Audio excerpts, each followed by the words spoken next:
Amén, hermanos. Entonces vamos a continuar con el estudio de Habacuc. Hoy ya comenzamos el tercer capítulo, después de haber leído los primeros ayes. Entonces vamos a leer Habacuc capítulo 3, verso 1 y verso 2. Dice: oración del profeta Habacuc sobre Sigionot. Oh Jehová, he oído tu palabra y temí. Oh Jehová, aviva tu obra en medio de los tiempos, y en medio de los tiempos hazla conocer. En la ira acuérdate de la misericordia. Ese es el texto que hoy vamos a considerar. Entonces vamos a hacer una oración más, hermanos. Padre, te damos gracias, Señor, por tu palabra. Tu palabra que es limpia, tu palabra que es pura, Señor. Tu palabra que es lámpara, Señor. Como dice Pedro, tu palabra que es como una antorcha en medio de la oscuridad, Señor. Te pedimos que podamos estar apercibidos, Señor, de los tiempos que estamos viviendo, de la manera como los debemos vivir, Señor, y de lo que tú esperas de nosotros al recibir una palabra tan pura y tan clara, Señor. Que el efecto que tuvo tu palabra en tu siervo Habacuc, Señor, que el efecto que tuvo tu palabra en la boca del profeta y en su corazón, cumpla, Señor, ese efecto también en nuestras vidas. Cumpla también ese efecto, Señor, en los que oyen tu palabra, y que podamos ser despertados y apercibidos, Señor, para saber cuál es tu buena, preciosa y perfecta voluntad. Te damos gracias por este tiempo. Acompáñanos, guíanos y ayuda al que habla como a los que oyen, Señor, para que podamos ser edificados mutuamente en torno a la luz de la revelación de tu palabra. Lo pedimos, Padre, en el nombre de tu Hijo Jesús, Señor. Amén. Amén, hermanos. Entonces, hoy lo que vamos a comenzar a considerar es la oración de Habacuc, la última oración de Habacuc que se encuentra en el capítulo 3. Nosotros ya veíamos que Habacuc comienza el capítulo 1 orando a Dios por la situación en la que se encuentra el pueblo de Israel, especialmente el reino de Judá. Vimos que Dios le responde a Habacuc con un juicio que iba a traer a través de los caldeos, y después de eso Habacuc queda extasiado, queda impresionado porque Dios va a usar una nación impía para corregir al reino de Judá, a lo que Habacuc responde con una oración en forma de queja. ¿Por qué vas a usar a estos si ellos son así, si ellos van a ser así, si ellos son idólatras? Y ahí viene la respuesta que estuvimos estudiando en las últimas reuniones, que fueron los 5 ayes que Dios le muestra a Habacuc en el capítulo 2, donde Dios le muestra al profeta cómo él va a juzgar el pecado de la nación caldea. Al Habacuc recibir la revelación, la visión que Dios le dio, Habacuc queda impresionado. Y Habacuc pasa de estar en un estado de queja, en un estado de incertidumbre, a estar en un estado de adoración, a estar en un estado de fe. Y eso queda registrado en el capítulo 3. Que es lo que vamos a comenzar a estudiar ya para entrar en nuestra última jornada del libro de Habacuc. Ahora apenas leímos el verso 1 y el verso 2, que dice: oración del profeta Habacuc sobre Sigionot. Oh Jehová, he oído tu palabra y temí, oh Jehová, aviva tu obra en medio de los tiempos, en medio de los tiempos hazla conocer, y en la ira acuérdate de la misericordia. Esa es la primera parte de la oración que se encuentra en el capítulo 3, que es lo que vamos a estudiar hoy. Entonces ahí dice en el verso 1, oración del profeta Habacuc sobre Sigionot. Entonces Habacuc responde a la revelación de Dios con una oración, y esa frase Sigionot, algunas versiones traducen el texto así: oración del profeta Habacuc. Por ejemplo, la versión de las Américas traduce así: en tono de Sigionot. Una versión en portugués, Almeida revisada y actualizada del 93, ella traduce el texto así: oración del profeta Habacuc, traducido al español, claro, sobre forma de canto. Entonces el hermano Martin Lloyd Jones, explicando esa frase sobre sigue o no, él dice que era una especie de poema o de cántico en tonos variables. No se puede definir porque algunos tonos con los que ellos escriben, que eran cantados en el libro de Salmos, algunos son tonos alegres, algunos son tonos melancólicos, algunos son tonos de exaltación, otros de tristeza, pero este sigue o no era un tono variado que se usaba a veces para cantar y que también se comparaba con un estilo de prosa o poema. Entonces, de alguna manera, Habacuc responde con una oración que es como una oración cantada. Es un cántico en realidad, en forma de poesía, que Habacuc nos dice que fue la respuesta y la oración a lo que él estaba hablando. Entonces vamos a leer, mire lo que dice ahí ahora el verso 2. Oh Jehová, he oído tu palabra.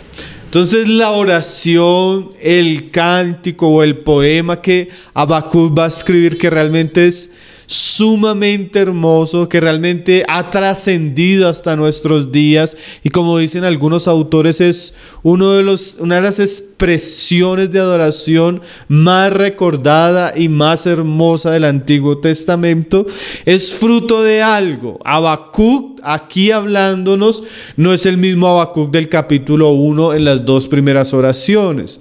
Habacuc estaba perplejo, Habacuc estaba con miedo, Habacuc estaba escandalizado con las situaciones y aún con la manera de actuar de Dios, pero una vez viene la respuesta de Dios o la palabra o la visión, eso tiene una reacción en el profeta.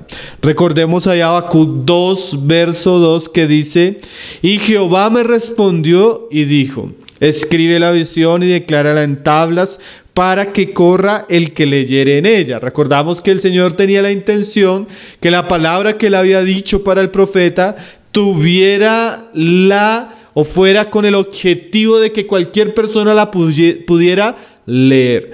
Ahora, si bien eso es muy cierto, la palabra que Dios le dio a Habacuc, la visión que vio Habacuc y que escribió Habacuc, tenía que tener un efecto primeramente en el profeta, como lo vemos en el capítulo 3. A veces nosotros pensamos que lo que Dios estaba diciéndole a Habacuc era algo que tenía que ser conocido por los judíos, por el reino de Judá, sus príncipes, pero no solo por ellos, también la idea de que fuera escrita en una pancarta grande, era tal vez también para que cuando vinieran los caldeos se dieran cuenta que Dios ya había hablado acerca de esa conquista, cosa que Dios también le dice bastante a Isaías y a Jeremías. El Señor le dice a Jeremías, escribe y relata lo que va a hacer Babilonia, y no solo relata lo que va a hacer, sino relata que ellos también van a caer, y cuando ellos caigan, tú vas a sacar la profecía y les vas a mostrar que yo ya lo había dicho. Entonces la profecía de Habacuc no solo era para Habacuc, el reino de Judá, sino seguramente también para los caldeos que iban a llegar y conquistar la tierra. Ahora, podemos decir que muchos eran los destinatarios de la visión, pero es bien interesante, hermano, considerar que Dios quería también causar una impresión profunda primeramente en su profeta. Como decíamos, el profeta Habacuc es tan distinto a los otros profetas porque el profeta Habacuc no solo está hablando al pueblo, sino gran parte de lo que hemos leído es la interacción entre él hablando a Dios y Dios respondiéndole a él lo que debe decir. Pero lo que Dios le respondió a él primero causó un efecto en el profeta. Eso es tan importante, lo que nosotros hablamos al mundo. Aún esto es bien importante, los hay que son para el mundo, los hay que son para Babilonia, los hay que vienen para este sistema corrupto y rebelde en contra de Dios. Los primeros que lo deberían oír y guardarlos en su corazón somos nosotros. Hermano, a veces nosotros pensamos que, y es verdad, la palabra está dirigida para que corra, para que cualquiera que pase la vea. pero esta palabra está dirigida primeramente para nosotros que somos su pueblo. Para nosotros que somos tal vez sus profetas en esta generación. Para nosotros que somos sus hijos. Y qué bueno es que las palabras de Habacuc no solo llegaron a Habacuc, a su generación, sino que hoy permite que lleguen a nosotros, Dios, por su gracia. Entonces la palabra tuvo un efecto primero transformador en la vida de Habacuc. El Salmo 119, un salmo siempre relacionado con la palabra, dice en el verso 130 lo siguiente. Yo sé que los hermanos conocen muy bien estos pasajes. Dice: la exposición de tus palabras alumbra. Y mira esta frase siguiente: hace entender a los simples. Ahora, cuando usted lee la experiencia de Habacuc, usted se da cuenta que Habacuc no es un hombre muy sabio ni muy entendido. Usted se da cuenta que es un hombre que queda perplejo ante las circunstancias. Usted se da cuenta que es un hombre que se queja y ora a Dios porque su mente no alcanza a procesar todas las situaciones que él está viviendo. Pero mire lo que dice el salmista: la exposición de tus palabras. O sea, cuando las palabras son expuestas, habladas, llegan a nosotros, las palabras de Dios, ellas causan un efecto en los simples. Ellas causan un efecto en los tímidos. Ellas causan un efecto en los temerosos. Ellas causan un efecto en los ignorantes, que somos todos. Nosotros fácilmente al mirar las circunstancias nos desanimamos. Nosotros fácilmente al mirar las circunstancias nos deprimimos. Pero si hay algo que nosotros podemos aprender de Habacuc, es que Habacuc se paró sobre la torre y clamó a Dios y esperó que Dios le hablara. Y cuando la palabra de Dios vino a Habacuc, eso tuvo un efecto glorioso primeramente en el profeta. ¿Sí? El profeta pasa de la desesperación a la fe. El profeta pasa del miedo a la valentía. El profeta pasa de la confusión a la seguridad. Ese es uno de los trabajos que hace la palabra de Dios en nuestro corazón. Y como decía Santiago, la palabra de Dios primeramente siempre es para nosotros. Ella es como un espejo que nos muestra a Dios su voluntad para que nosotros nos veamos en torno a esa revelación y podamos encontrar el consuelo, la dirección, el ánimo, el propósito, nuestra vocación a través de lo que Dios ha dicho. ¿Sí? Es bien importante eso. El hermano Jerónimo Poc dice: después de escuchar los juicios, las amenazas y también las promesas de Dios, Habacuc compuso un hermoso poema, un himno de alabanza que constituye una joya del salterio hebreo. Audaz en su concepto, sublime en su pensamiento y majestuoso en su dicción y puro en su retórica. Qué precioso es lo que puede producir la palabra del Señor en Habacuc y en su pueblo. Algunos traducen ese pasaje de Daniel que el pueblo que conoce a su Dios, a veces nosotros lo traducimos en nuestra versión en español, se esforzará. Pero hay algunas versiones que traducen ese pasaje así: el pueblo que conoce a su Dios es fuerte. ¿Sí?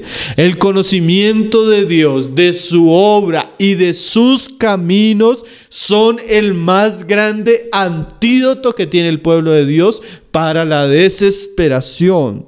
Cuando nosotros meditamos en la persona de Dios y en las obras de Dios, recuperamos la fe y el buen ánimo. La verdad sobre Dios y la gloria del reino y de la autoridad de Dios oxigena nuestra alma y alimenta nuestro corazón, hermanos. Cuando los recursos de los hombres escasean, podemos volver nuestro corazón al cielo, donde los graneros están llenos. Cuando la fuerza del hombre es insuficiente, la fuerza de Dios es más que suficiente. Como alguien dijo, la fe en Dios no es un escape para los problemas, sino la única manera sensata de enfrentarlos victoriosamente. Ahora Habacuc tiene fe, ahora Habacuc tiene paz, ahora Habacuc tiene gozo. Ahora Habacuc puede ponerse en pie en medio de las circunstancias y adorar a Dios. Ahora Isaltino Gómez Coelho, hijo, él llega y dice lo siguiente en relación a esta experiencia de Habacuc.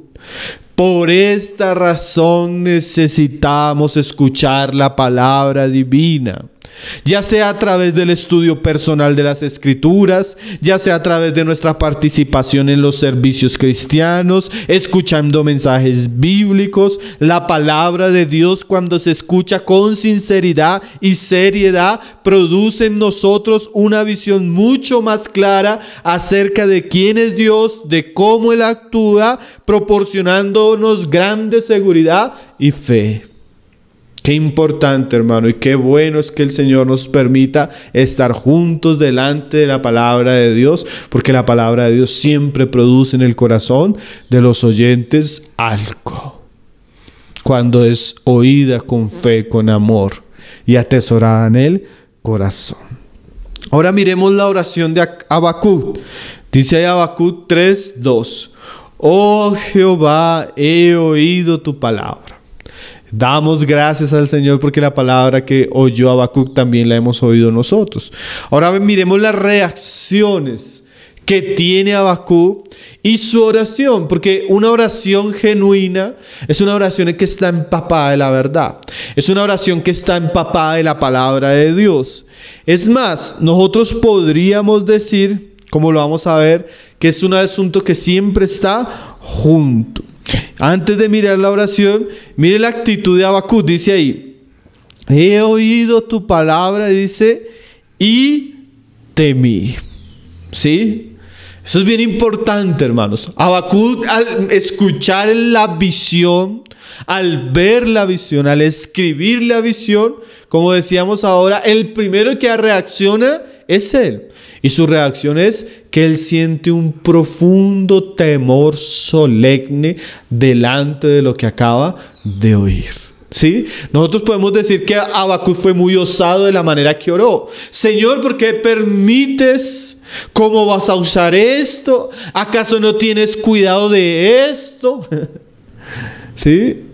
Ahora cuando Habacuc escucha lo que Dios va a hacer. Y es que, hermano, cada ay era un asunto tremendo, ¿no? Cada ay era un asunto que conmueve y llena nuestro corazón de solemnidad, de temor y de reverencia. Y si Dios va a juzgar, como alguien ha dicho, a los impíos, el juicio comienza por la casa. Y si Habacuc anuncia un juicio tan severo que él ve que Dios va a ejercer sobre los hombres, yo pienso que Habacuc pensó: si los hombres van a ser juzgados, nosotros también, porque nosotros también hacemos parte de los hombres. Y Habacuc siente ahora una sensación de ¿qué? De temor. Y eso deberíamos saberlo, hermanos. Si Dios va a juzgar a los caldeos, Dios también va a juzgar el reino de Judá. Si Dios va a juzgar a los impíos, si Dios va a juzgar a Babilonia con toda su falsa religión, con toda su promiscuidad, con toda su inmoralidad, con toda su fornicación, ¿ustedes creen que Dios va a permitir que eso suceda en la iglesia y que no haya un juicio? La Biblia enseña que el juicio comienza primero por la casa. Entonces, cuando nosotros hablamos y apuntamos el dedo de la ira de Dios sobre los impíos, nosotros también debemos saber que nosotros deberíamos temer ante el juicio de Dios, porque Dios es santo. ¿Sí? Ahí es donde Habacuc teme, porque si la palabra es como un espejo, la palabra está dirigida primeramente a vernos a nosotros antes que a ver los demás. Y cuando uno se mira en un espejo, uno considera qué tipo de persona es, qué tipo de corazón tiene, qué tipo de vida está llevando. Porque es muy fácil hablar de la lujuria de los caldeos, la codicia de los caldeos, la violencia de los caldeos. La falsa religión de los caldeos. Pero nosotros también podríamos hablar, triste y lamentablemente, de la codicia de los cristianos, ¿no? Alguien comentaba un video en estos días que publicamos sobre la codicia de los caldeos, que nosotros nos quejamos del mundo por su codicia, pero a veces no miramos cómo están actuando los pastores en nuestra generación. La codicia en la iglesia, hermano. Nosotros señalamos la falsa religión del catolicismo romano, y cuántas iglesias cristianas inundadas de falsas doctrinas y falsos maestros. Nosotros hablamos de la lujuria de los paganos, pero cuántos cristianos atados a una vida de fornicación, cuántos cristianos atados a la pornografía, cuántos cristianos en su corazón practicando las mismas cosas y atados y avergonzados por las mismas cosas que practican los caldeos. Entonces, hermano, el que debería temer primeramente es el profeta. Siempre, hermano, esto es algo que uno ve desde Génesis hasta Apocalipsis. Siempre que los hombres fueron llamados a estar con Dios, escucharon a Dios, Dios se les reveló, ellos tuvieron visiones de Dios, siempre la sensación era que ellos caían como muertos. Juan, Moisés, el mismo Isaías, cuando Dios le da una visión de la gloria de Dios, dice: ay de mí, que soy un hombre de labios inmundo y habito en un pueblo de labios inmundos. O sea, somos pecadores. Habito entre pecadores y soy un pecador. Entonces, el que primero debería temer es el profeta. Qué cosas, ¿no? Lo primero que nosotros vemos en Habacuc es que él oyó y él temió. Porque el asunto de la santidad y el pecado es un asunto que nos involucra a todos, no solo a los caldeos. Como dijo Pablo, ¿no? Todos conocemos esas palabras de Pablo: por cuanto todos pecaron.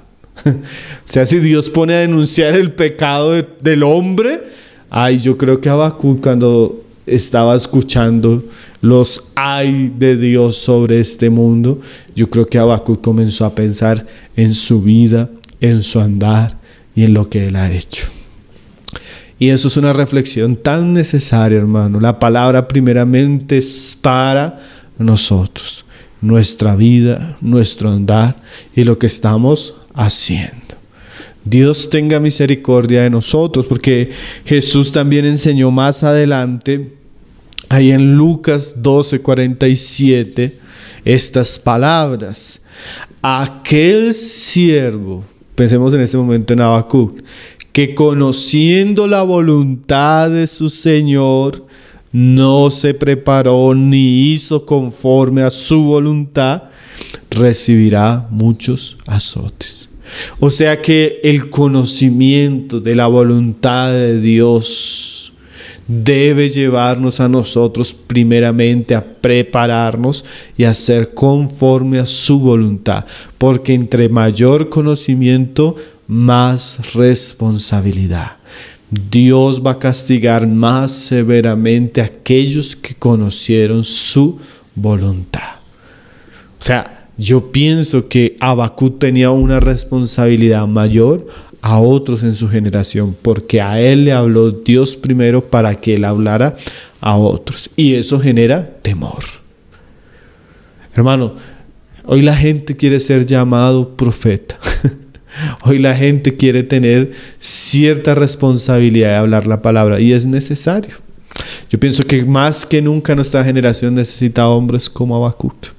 Más que nunca necesitamos hombres que puedan hablar la palabra de Dios con verdad. Pero es una responsabilidad aún sobre ellos mismos. Como dice Santiago: no os hagáis muchos maestros de entre vosotros, porque puede haber una mayor condenación cuando no somos congruentes a lo que hablamos, a lo que vemos y a lo que entendemos. Dios tenga misericordia primeramente de nosotros y nos ayude. Amén. Ahora, ese tipo de temor que nos está diciendo el pasaje es un temor relacionado con la grandeza, con la seriedad de lo que Dios le acaba de hablar a Habacuc. Es el reconocimiento de que Dios está en el control de todas las cosas y Él, como juez supremo, va a probar y va a juzgar las acciones de cada uno de los hombres. ¿Sí? Y ahí yo pienso que también el temor de Habacuc ya no son los caldeos. El temor de Habacuc ya no va a ser tal vez la violencia que ellos van a sufrir de parte de ellos, el despojo que ellos van a sufrir de parte de los caldeos. Como enseñó también Jesús un día: no temáis a los que matan el cuerpo. Dijo Jesús, sino yo les voy a enseñar a quién verdaderamente deben temer. Más bien aquel que puede destruir el alma y el cuerpo en el infierno. O sea, en un sentido, lo que ellos iban a sufrir de los caldeos no se compara con el sufrimiento que va a tener el hombre a través de Dios si el hombre no se humilla y se arrepiente delante de Dios, refugiándose en la obra de Jesucristo. Los caldeos podían destruir el cuerpo físico, pero no podían destruir el alma. En cambio, Dios va a echar el alma y el cuerpo en un lugar de tormento eterno. ¿Sí? Entonces, hay alguien al que debería el hombre temer más. Nosotros tenemos, hermano, aún en estos días, la gente le está temiendo a una enfermedad. La gente le está temiendo a un virus. La gente le está temiendo a una crisis económica. La gente le está temiendo a un gobierno mundial. La gente le teme aún al anticristo. A los cristianos le temen. Hermano, pero nosotros no deberíamos temer esas cosas. Nosotros deberíamos temer al juez supremo. Aquel que va a poner delante de él un día a cada hombre, le va a juzgar conforme a lo que él ha hecho. A él deberíamos que realmente temer. ¿Sí? Entonces la expresión que nos da la palabra es una expresión de asombro por la grandeza, la santidad y el juicio de Dios ante lo que Dios ha dicho por su palabra y que Habacuc tenía que anunciar. Ya a Habacuc no le preocupan las circunstancias. Ya a Habacuc no le preocupan los caldeos. Ya a Habacuc le preocupa la santidad y la gloria de Dios. Hermano, ¿qué nos preocupa a nosotros? Las circunstancias. ¿A qué le tenemos miedo, hermano? ¿Sí? Alguien decía una frase en estos días: el COVID-19 lo único que puede hacer en un verdadero creyente que ama y vive para el Señor es adelantarle su llegada a la comunión gloriosa de su Padre Celestial. ¿Sí? Pero hermano, qué triste es que los hombres se encuentren con la muerte sin haberse reconciliado con Dios. Les espera una horrenda expectativa de juicio, un temor y un terror cual nunca han vivido. Aún así, si hay personas que nos están oyendo y no se han reconciliado con Dios, no han lavado sus pecados en la sangre de Jesucristo y no se han apartado de ellos, hoy los llamamos a que se reconcilien con Dios. ¿Sí? El sufrimiento de enfermedad, el sufrimiento de la crisis económica o de la pobreza o de la dificultad más grande en este mundo no se compara con la condenación y el juicio de Dios para aquellos que se rebelan contra Jesucristo y su evangelio. Ahora, nosotros vamos a ver que el temor en Habacuc era un temor santo. No era un miedo que lo aprisionó, no era un miedo que lo anonadó, no era un miedo que lo aniquiló, sino el temor que Habacuc sintió en su corazón era un temor que incluía respeto, adoración, fe e ingredientes que nos muestran que es un temor santo y verdadero. Mire lo que dice ahora Habacuc, ahí en el verso 2. Oh Jehová, oh Jehová, he oído tu palabra y temí. Y ahora mira lo que dice: oh Jehová, viva tu obra en medio de los tiempos. Entonces el temor que sintió Habacuc lo llevó inmediatamente ¿a qué? A orar, a clamar. Entonces el temor santo, como decíamos, no nos anula. Cuando nosotros recibimos la impresión de la palabra de Dios, ¿qué hacemos? Lo que hizo Habacuc ahora fue orar, porque alguien siempre decía: la palabra oída y atesorada siempre está ligada a la oración insistente y ferviente. Hay cosas que Dios, hermano, ha unido y el hombre no debe separar. Y la palabra siempre va unida a la oración. La revelación a la intercesión. El oír cosas tan grandes, tan serias de parte de Dios a través de su palabra nos debe llevar a hincar nuestras rodillas. Nos debe llevar al cuarto secreto.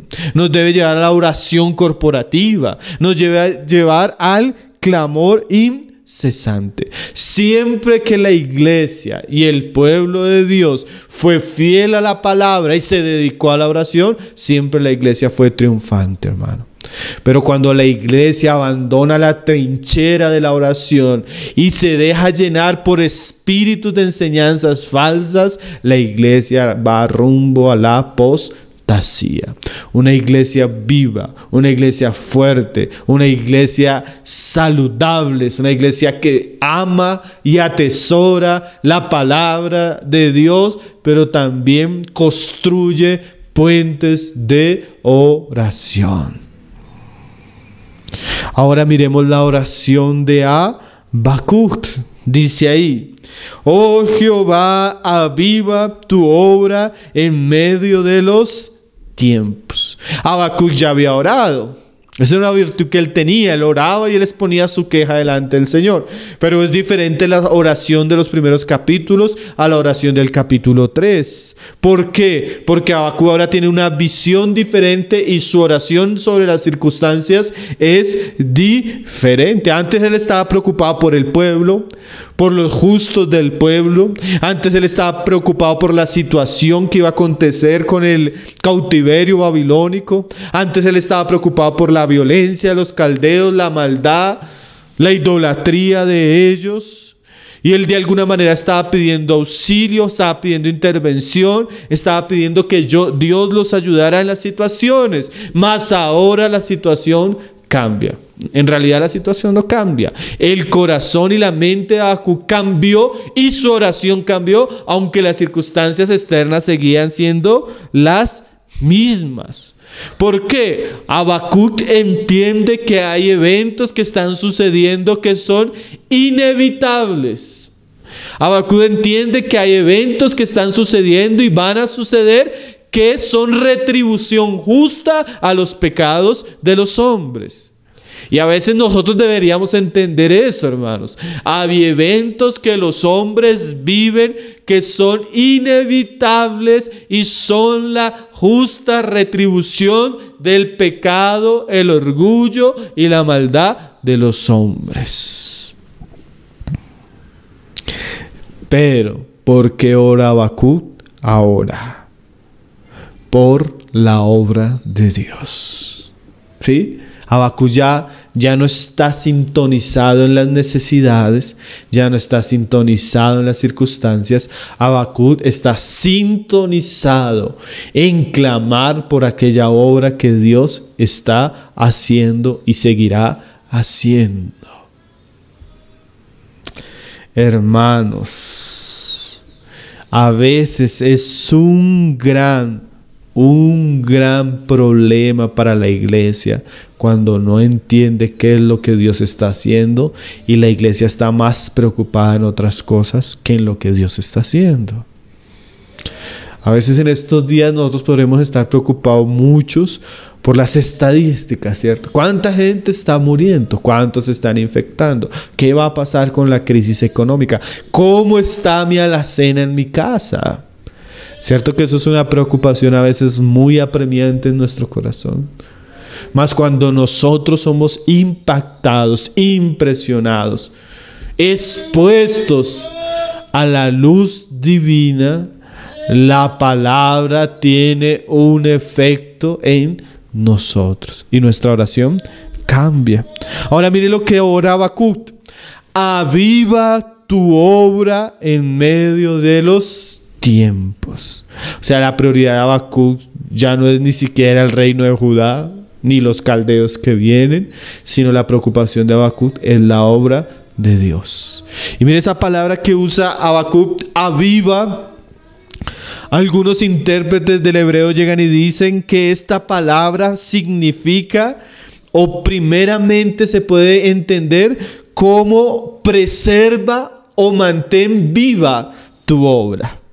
El gran temor de Habacuc era que en medio de esos acontecimientos y en medio de esos juicios, Dios pudiera preservar y conservar de una manera viva la obra que Él estaba llevando a cabo. O sea, Dios, tú vas a hacer todo lo que tienes que hacer porque es lo que los hombres merecen que tú hagas. Pero en medio de aquellas cosas que tú estás haciendo, te ruego de todo corazón que mantengas tu obra y la preserves con vida. Hermano, nosotros deberíamos hacer esa oración. Señor, en medio de las cosas que estamos viviendo y que están sucediendo en las naciones, que son justas e inevitables, permite que tu obra sea conservada, y no solo eso, permite que tu obra sea avivada. Algunos otros intérpretes llegan a pensar que no solo incluye mantener y avivar, sino que también tiene la idea de purificar, de corregir y de eliminar lo malo. Qué interesante, ¿no? En esos tiempos la nación de Israel, que era el pueblo de Dios, que mantenía el testimonio de Dios, era una nación corrupta, era una nación impía, era una nación idólatra, inmoral. Y la oración de Habacuc es: Señor, aviva. Y en ese sentido también podría ser muy bien interpretado: purifica, Señor, corrige todas aquellas cosas que no hacen parte del oro precioso. Pasa por el fuego, Señor, y consume todo lo que no es tuyo. Todo lo que no corresponde a la gloria de tu llamado, a la gloria de tu obra y a la gloria de tu trabajo que has venido haciendo por tantos siglos, purifícalo en medio de estas circunstancias. Ahora algunos hermanos dicen: estas son las características esenciales de un verdadero avivamiento. Cuando Dios hace un avivamiento en medio de su pueblo, Dios purifica su testimonio. Dios elimina las cosas malas o impuras de su pueblo, y Dios hace que su pueblo prospere en esos días. Ahora, nosotros tenemos una falsa idea de avivamiento, ¿no? Nosotros pensamos que avivamiento, de una manera distorsionada y desenfocada, es simplemente la manifestación de ciertos dones espirituales que no se encuentran en nuestros días, o es simplemente el aglomeramiento de muchas personas, grandes multitudes y gran entusiasmo humano. Hay lugares donde dicen avivamiento, avivamiento, simplemente porque el que está al frente está saltando y está gritando, y hay una gran cantidad de luces y de danzas a su alrededor. Definitivamente Dios, o nosotros necesitamos que Dios visite a su iglesia e intervenga en su iglesia, pero no es ese avivamiento que muchos esperan. Hay una crisis, hermano, una crisis notoria, hay una crisis visible en el cristianismo aún de nuestros días, como había una crisis notoria en la nación de Israel en los días de Habacuc. Por un lado tenemos iglesias que presumen de un conocimiento ortodoxo, bíblico, de pureza doctrinal, pero muertas. Iglesias donde se dice que hay palabra, pero no hay evangelismo. Iglesias donde se dice que hay palabra, pero no hay entusiasmo por la labor misionera. Iglesias donde se dice que hay palabra, pero no hay lágrimas, no hay sufrimiento, no hay sacrificio, no hay devoción, no hay santidad. Oh, iglesias que necesitan ser avivadas. Por otro lado, tenemos iglesias que presumen de ser carismáticas, de ser llenas del poder y de la llenura del Espíritu Santo, pero por dentro están llenas de herejías. En muchos lugares lo que se llama avivamiento no pasa de ser emocionalismo. En muchos lugares lo que se llama revelación no pasa de ser adivinación o falsa profecía. En muchos lugares tenemos grandes cantantes y artistas cristianos y no conocemos a Dios. En muchos lugares la iglesia está abarrotada de gente sin conocimiento de Dios. En muchos lugares hay prosperidad, pero no hay santidad, hermanos. En muchos lugares hay entusiasmo, pero no hay arrepentimiento. En muchos lugares hay entretenimiento, pero no hay una verdadera edificación ni discipulado. Tenemos todo, pero no tenemos a Cristo, ni su palabra morando entre nosotros. En muchos lugares lo que encontramos es un abuso y un amor descarado por el dinero. La iglesia necesita ser purificada, hermanos. La iglesia necesita ser avivada. La iglesia necesita ser restaurada. Que se caigan las naciones y sus economías, pero Dios restaure su iglesia en nuestros días. Que se mueran los hombres que han de morir en nuestros días, pero que Dios libre a la iglesia de su tibieza y muerte espiritual, hermanos. Hermanos, la viña del Señor está marchitada y la higuera no está dando fruto. Y nosotros debemos orar para que Dios haga algo en nuestros días. Esa debería ser nuestra preocupación, ¿no? El mundo va de mal en peor. Pero la iglesia no, hermanos. ¿Cómo podemos estar contentos con la situación actual del pueblo cristiano? Nosotros necesitamos urgentemente un avivamiento. Nosotros debemos prepararnos para un avivamiento, esperar ese avivamiento y orar para que Dios haga algo en medio de su pueblo, que la iglesia pueda salir de las cenizas de la tibieza espiritual y encontrar el fervor santo, la devoción santa. Cuando la iglesia está avivada, la iglesia ama el evangelio, predica el evangelio. Los cristianos se entregan al servicio, al sacrificio, a la santidad. Multitudes se convierten verdaderamente a Cristo. Tienen deseo, hambre por la palabra, por la santidad, por el reino de Dios. Siempre que llega avivamiento a la iglesia se fortalece, crece, madura, se entrega a la oración, a la santidad y a la predicación. Y generalmente todo esto está centrado en la palabra de Dios. Como alguien decía, nunca va a haber un avivamiento donde la palabra de Dios es pisoteada. Dios no honra a aquellos que rechazan la verdad de las Escrituras. Entonces, mucho de lo que se habla de avivamiento en nuestros días, lastimosamente, es una distorsión falsa de lo que Dios pudiera hacer y que deberíamos orar para que Dios haga. ¿Sí?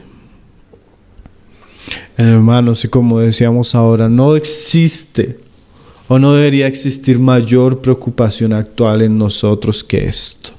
La oración por un avivamiento actual en nuestra generación.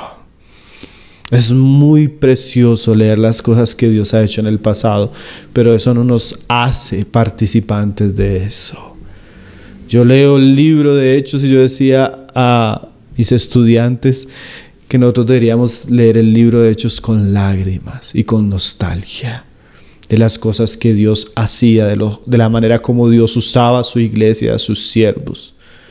Porque ese libro es un tremendo reflejo de lo que puede hacer el Señor con su pueblo. Pero cuando uno mira a nuestro alrededor, da tristeza, hermanos. Da nostalgia. Como dicen en portugués, da saudade de lo que Dios hizo y la situación actual como en la que nos encontramos como iglesia, como siervos. Yo pienso que la preocupación por una enfermedad, la preocupación por la economía, la preocupación por nuestra provisión, por nuestros negocios, por la cuarentena, debe pasar a un segundo, tercero, un décimo plano en nuestro corazón. Si nosotros no aprendemos ciertas lecciones, hermano, Dios nos va a tener que pasar por más profundas enseñanzas hasta que aprendamos y valoremos lo que deberíamos aprender y valorar lo que deberíamos valorar.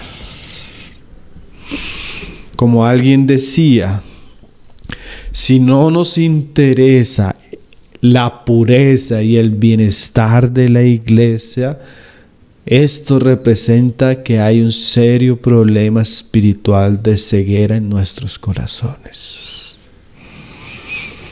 Y tal vez los que necesitan arrepentirse no son los caldeos, sino nosotros. Dice ahí: oh Jehová, he oído tu palabra y temí. Oh Jehová, aviva tu obra en medio de los tiempos. Esa frase, en medio de los tiempos, es interesante, hermanos. O sea que la obra, porque Habacuc, póngase a pensar, Habacuc va a entrar en una generación donde ellos van a ver el juicio de Dios, donde ellos van a ser llevados cautivos 70 años y donde hay promesas que ellos van a retornar y va a haber una restauración de la nación y de su testimonio como pueblo de Dios. Ahora Habacuc sabe que lo que él va a ver en sus días tal vez es juicio, pero que el asunto no termina ahí. Él ya lo había dicho: sé que viviremos, pero tal vez iban a vivir después de un tiempo de quebrantamiento. Entonces la obra de Dios siempre es progresiva, a pesar de que la iglesia o el pueblo de Dios en el antiguo pacto pasara por ciertas jornadas de purificación, la obra siempre iba a prosperar y era una obra que iba a incluir varias generaciones. Ahora, lo interesante en Habacuc es que él no solo ora por el avivamiento en sus días, sino que él obra para que eso se desarrolle a través de los tiempos. ¿Sí? Ahora él no solo piensa en su generación, sino que él piensa en las generaciones que vienen. Hermano, y eso es algo que siempre ha caracterizado a los verdaderos siervos de Dios. Usted lee el libro de Deuteronomio, ahorita estoy leyendo el libro de Deuteronomio, es tan interesante como Moisés en el libro de Deuteronomio da práctica, eso es lo que significa Deuteronomio, una segunda ley.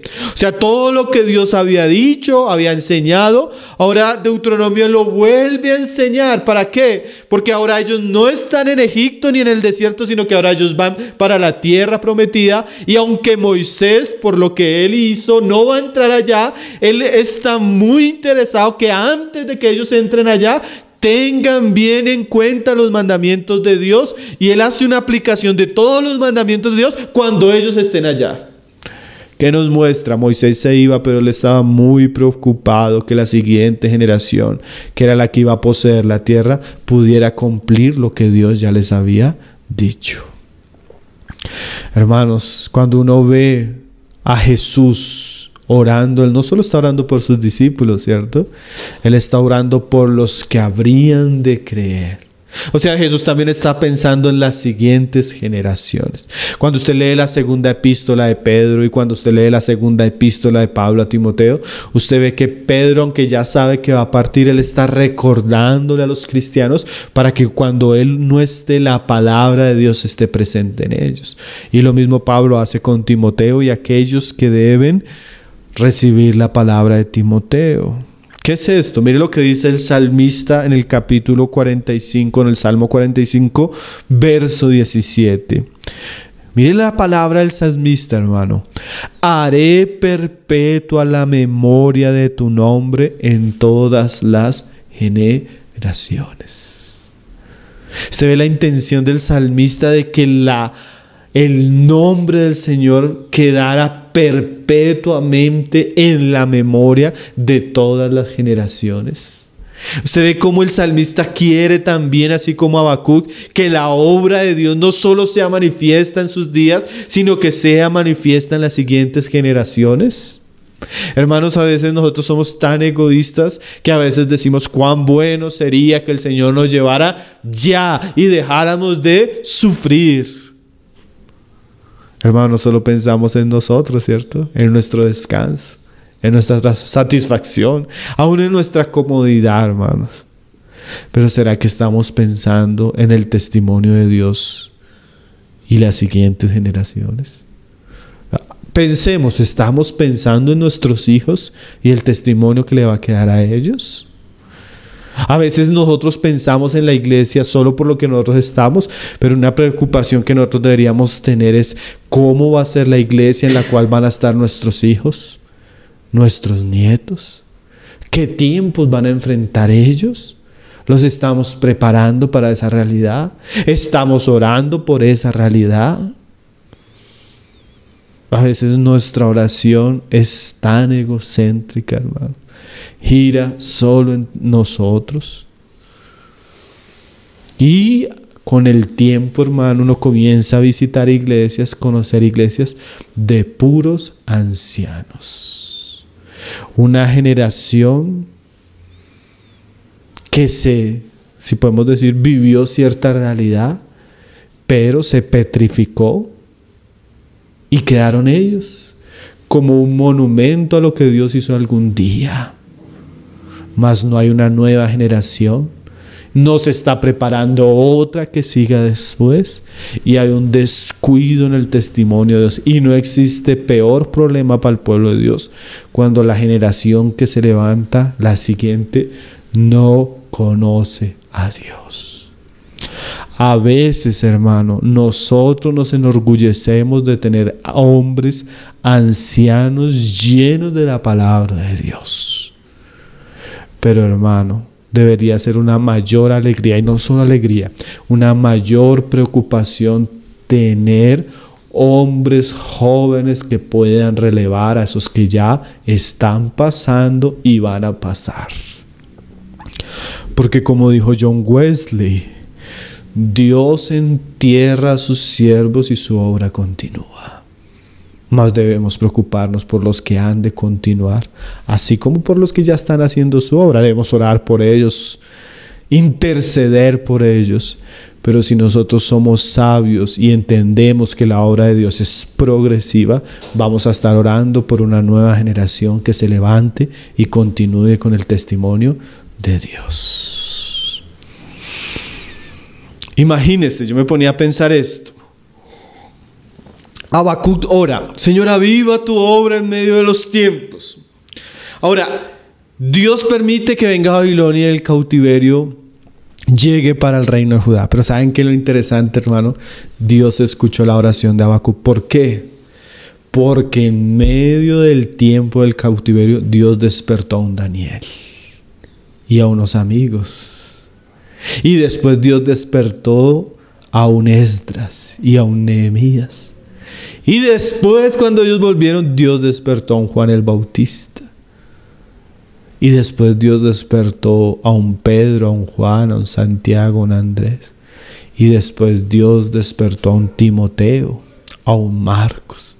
Y después Dios despertó a un Policarpo, a un Ireneo, a un Tertuliano, a un Orígenes, a un Crisóstomo. Y después Dios despertó a un Pedro Balto, a un John Wycliffe, a un John Hux. Y después Dios despertó a un Lutero, a un Calvino. Y después Dios despertó a un Spurgeon, a un John Stott, a un Martin Lloyd Jones, a un Andrew Murray, a un Watchman Nee, a un Austin Spar. Y Dios siempre ha venido despertando en cada generación hombres que le puedan servir y puedan ser avivados en sus tiempos. Entonces no pensemos que este tipo de oraciones son en vano, hermanos. Necesitamos orar porque en últimas ninguno de nosotros puede producir un verdadero servicio ni una iglesia pura. Eso es una obra que Dios hace. Pero Dios la hace también en respuesta a la oración y a la necesidad y al clamor de su pueblo. ¿Sí? Nosotros, como Jesús le dijo una vez a sus discípulos, nosotros entramos en las labores de otros, porque la obra de Dios se va desarrollando a través de los tiempos y tiene una continuidad. Nosotros debemos orar para que Dios haga un avivamiento en todo lugar, en todo tiempo y en toda época. No solo podemos vivir de las historias del pasado, sino que nosotros debemos orar por el presente y el futuro del reino de Dios y de su obra. Amén. Ahora mire lo que sigue diciendo: aviva tu obra, y en el 2, en medio de los tiempos, y dice ahí, en medio de los tiempos, hazla conocer. Eso es muy importante. Yo pienso que el mismo Habacuc está orando por algo que él había vivido. Él está clamando, él está intercediendo, él está quejándose porque él no entiende. Una vez él entiende, él dice, Dios va a hacer esto, Dios está haciendo esto. Ahora él se pone a favor de lo que Dios está haciendo. Entonces nosotros no solo debemos orar para que la obra sea avivada, sino para que aquellos que están en esos tiempos la puedan comprender. Porque muchas veces la ignorancia o el desconocimiento es lo que hace que los hombres no puedan participar en lo que Dios está haciendo. Ustedes recuerdan, yo siempre quedé impresionado con esas palabras de Jesús cuando él tenía 12 años, cuando sus papás lo buscan después de 3 días y lo encuentran en el templo, hablando con los maestros y preguntándoles, y ellos le preguntan, ¿qué estás haciendo? Llevamos buscándote 3 días. Y la respuesta de Jesús es, ¿por qué me buscáis? ¿No sabéis que en los negocios de mi Padre me es necesario estar? Y dice Lucas, que es el que nos narra ese evento, que ellos no entendieron las palabras de Jesús. Miren lo tremendo. Jesús a los 12 años, él ya está involucrado en los negocios de su padre. Pero sus padres quedaron muy extrañados por la actitud de Jesús porque ellos no entendían. Hermano, hay mucha gente que ni siquiera sabe qué está haciendo Dios en estos días. Hay mucha gente que no solo no sabe, hay mucha gente que está escandalizada con lo que Dios está haciendo. Y no solo está escandalizada, la ignorancia hace que tal vez nosotros nos estemos oponiendo a lo que Dios está haciendo. ¿No fueron esas palabras de Gamaliel ante el Sanedrín cuando se estaba presionando a los apóstoles para que dejaran de predicar? Y él les dice de una manera muy sabia al Sanedrín, ya muchos hombres se han levantado, si esto es una obra de los hombres, se desvanecerá. Pero si es una obra de Dios, no sea que nosotros estemos luchando contra Dios. A veces las personas por ignorancia y no saber lo que Dios está haciendo, están luchando no contra hombres, sino contra Dios, como le pasó al apóstol Pablo. Entonces miren lo que ora Habacuc. En medio de los tiempos, Señor, en la medida que tú avances tu obra, permite que los hombres puedan entender qué estás haciendo en esos días. Qué importante es eso, hermano. Tener revelación de lo que Dios está haciendo en nuestros días. Mire lo que dice Efesios 1, verso 45, acerca de la oración de Pablo. Pablo ora muy parecido a Habacuc en cuanto a lo que venimos diciendo. Dice Pablo que él dobla sus rodillas en oración a Dios, ahí en el verso 17, con un propósito. ¿Cuál es el propósito de Pablo? Dice, para que el Dios de nuestro Señor Jesucristo, el Padre de gloria, os dé espíritu de sabiduría y de revelación en el conocimiento de Él, alumbrando los ojos de vuestro entendimiento, para que sepáis cuál es la esperanza a que Él os ha llamado. Cuando Dios, en boca de Pablo, cuando Pablo ora a Dios, él ora para que Dios le dé revelación al pueblo, en este caso la iglesia en Éfeso, acerca del conocimiento de Él. Sabiduría y revelación acerca del conocimiento de Dios. Russell Shedd, un gran teólogo misionero que hizo su obra en el Brasil, él llega y dice acerca de esta sabiduría: esta sabiduría representa el mirar la vida con los ojos de Dios y percibir lo que Dios está haciendo para después envolvernos en eso. Mira la frase que dice este hermano. Esta frase es corta pero es muy clara. Sabiduría y conocimiento representan mirar la vida con los ojos de Dios y percibir lo que Dios está haciendo, para que después de haberlo percibido nos envolvamos en eso.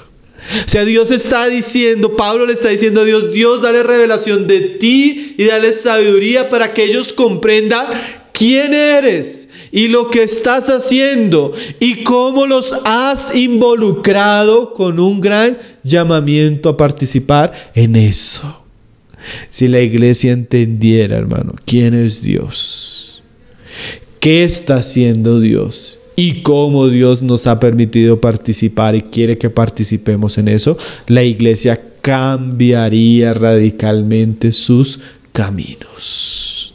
Entonces no solo debemos orar para que Dios avive los tiempos, sino debemos orar para que los hombres entiendan qué Dios está haciendo en estos tiempos. Y en estos días, pues como se están publicando ahora, todas las reuniones son por internet de todas las iglesias. Entonces todos los predicadores ahora, los que nunca tal vez salían en redes, ahora todos están en redes. Yo estaba escuchando unos pastores predicar y yo veía algo. Personas muy sinceras, personas dedicadas, con buenos propósitos, pero personas y tristemente uno lo dice, hermano, personas que desconocen qué es lo que Dios está haciendo, hermano. No conocen a Dios ni sus hechos. Y es tremendo porque ellos son los ojos del pueblo. Pero lastimosamente en nuestros días muchos de los que son los ojos del pueblo son ciegos, guías de ciegos. Y si un ciego guía al otro ciego, ¿a dónde van a terminar?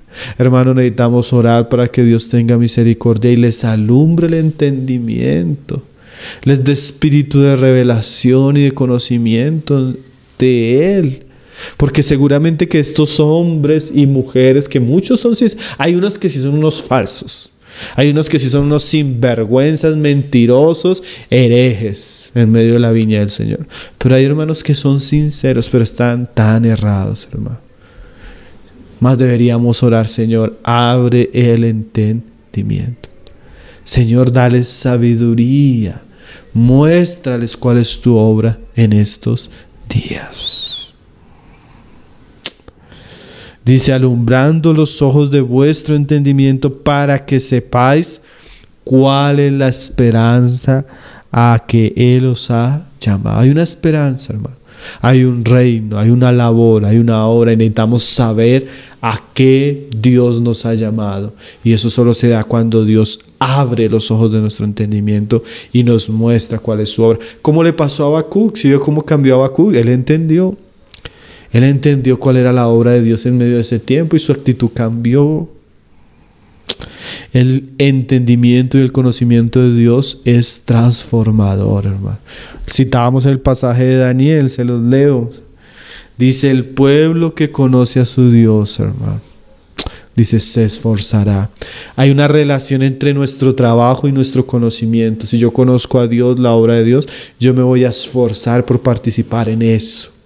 Y dice, se esforzará y actuará y enseñarán a muchos los sabios en esos días. Quiere decir que en la medida que yo entiendo, puedo enseñar, estimular, animar y capacitar a otros para que lo hagan.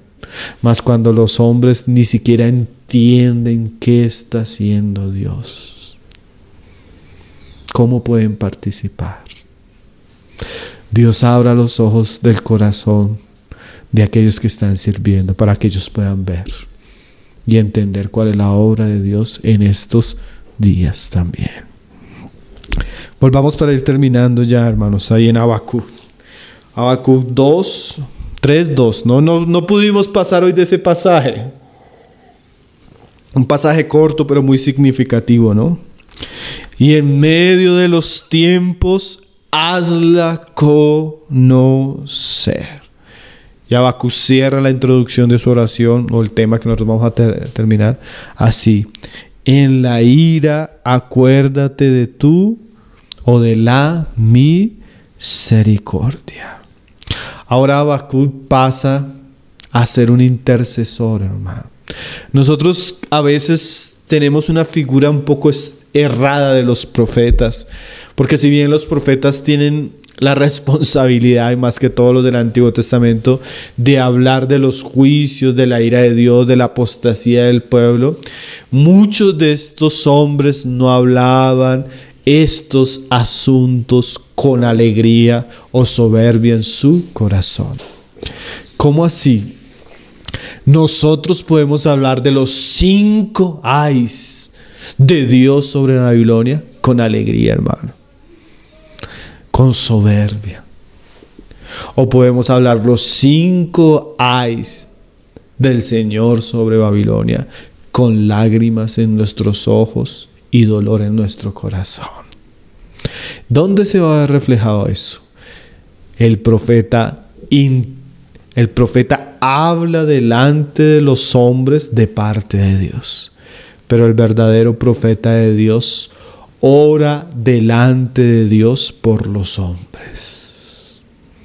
Qué interesante, ¿no? Hablamos a los hombres de la ira de Dios, pero recordamos a Dios en nuestras oraciones, que así como es justo que manifieste su ira, que también se acuerde de su misericordia.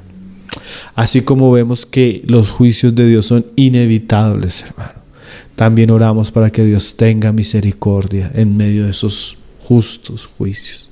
También oramos a Dios para que se acuerde de aquellos que han de ser salvos. También oramos a Dios que se acuerde de nuestras familias. También oramos a Dios que se acuerde de nuestros hijos. También oramos a Dios para que tenga misericordia en medio de su justa ira.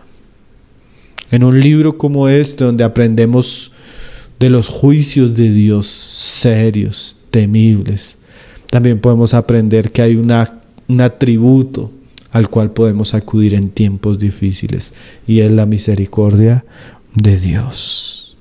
Así, Señor, como derramaste tu juicio en el diluvio, pero tuviste misericordia de Noé, así acuérdate de tu misericordia en nuestros días. Así como cayó fuego del cielo con Sodoma y Gomorra, pero salvaste al justo Lot, así acuérdate en nuestros días y ten misericordia en nuestros días de aquellos que invocan tu nombre. Hermanos, yo pienso que el libro de Habacuc es tan actual, ¿no? Tan para nuestros días, y hay tantas lecciones que no debemos olvidar, hermano. Los hombres de Dios deben temer a la palabra de Dios, escucharla y temer. Pero los hombres de Dios también deben orar por la causa de Dios e interceder en tiempos difíciles. Dios nos enseña a través, hermano, de las palabras de este libro, los deberes que debemos cumplir en estos días de crisis actual y de necesidad espiritual. Padre, te damos gracias por tu palabra, Señor. Tu palabra que siempre es tan clara, Señor, siempre es tan pura, siempre poderosa, siempre viva, siempre eficaz, Señor, siempre actual, Señor. Queremos pedirte, como oraba Habacuc en estos días, primero que tengas misericordia de nosotros, Señor. de nuestra necedad, de nuestros pecados, nuestra tibieza, Señor. Todas aquellas cosas en las que tal vez somos iguales que los caldeos, perdónanos, Señor. Perdona el pecado de tu pueblo, de tu iglesia. Perdona la apostasía que es tan evidente en nuestra generación. Pero también pedimos que tú avives tu obra en estos días. No la dejes morir, Señor. No dejes que se apague tu testimonio, Señor. No dejes que tu iglesia siga en los mismos pasos, Señor. No, despiértala, Señor. Tantas cosas que tú vienes hablando por años a tu pueblo y nosotros como necios, como personas embriagados con las cosas de este mundo no hemos entendido, Señor. Despierta a tu iglesia, Señor. Anímala. Pon un fervor santo, pon amor por la palabra, amor por la santidad, amor por tu Hijo, amor por el Evangelio, amor por el servicio cristiano, Señor. Amor por cumplir lo que tú quieres que cumplamos en estos días. Aviva tu pueblo, mira los excesos, mira los desvaríos, mira los muchos peligros que vive tu iglesia en nuestros días, Señor. Purifícala, Padre. Purifica tu iglesia, avívala, Señor. Haz conocer lo que estás haciendo. Mira tantos hombres ignorantes, ajenos, Señor, ciegos a tu voluntad y a tus caminos, Padre. Oramos por tu pueblo, Señor, que tú des revelación, entendimiento, que alumbres los corazones, Padre, de tal modo que tu obra pueda prosperar en nuestros días, Señor. Oh Padre, todo esto, Señor, lo pedimos, Señor. Todo esto lo presentamos delante tuyo, Señor, en el más glorioso nombre que ha sido dado a los hombres, el nombre de tu Hijo Jesús. Aquel que se humilló en la cruz por nosotros, aquel que resucitó, estableció un nuevo pacto, y aquel que intercede, Señor.